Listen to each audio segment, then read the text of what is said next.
right now, 96.3 Nation FM. It is on the Morning Fix with me, most bankable host Brian Aseli. And I'm Mariam Bishar. Of course, we're getting into the news review to make sure you're caught up with a few stories making headlines in Kenya and around the world.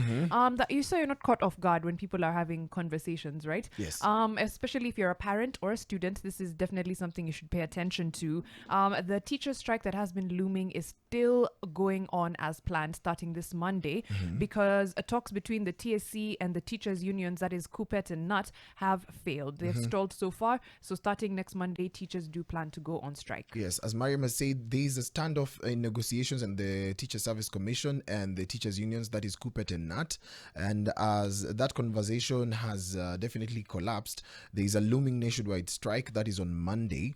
And Mariam has already told you that ukifika Monday uone wazazi ni kama mnapeleka watoto shuleni and nothing is being done, it means that there is a lot that's on ground. Right now, their primary grievances by the unions, and they accuse, the unions accuse TSC of failing to implement the full benefits of the 2021 to 2025 collective bargaining agreement, that is the CBA. And of course, budget cuts across the government ministries could be cited as the reason for the delayed implementations of the teachers' benefits. That's right. And on the back page of the Daily Nation, just next to that story of the looming strike, there's also a story about 30 billion shillings being released to the education sector by the National Treasury. That's to junior secondary schools, primary schools, and universities.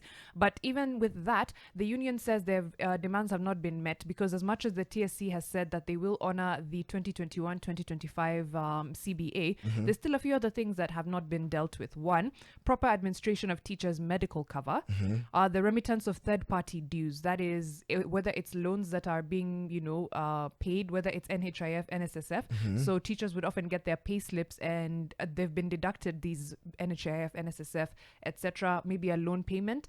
However, the money does not get to the other end. So when they do seek medical services or when it's time to retire, their collections are not up to date, or their bankers are calling them saying, you're a few months behind. There's also the review of career progression guidelines. Teachers, some of them say, I've been in the same job group for 10 years.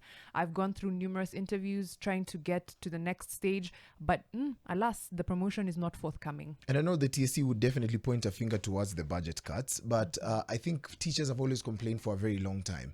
And if there is a crumble in the education sector, then it means that we are not foreseeing a future whereby Kenyans will be as agile as they have, because we seek opportunity not only within our borders, also across the borders.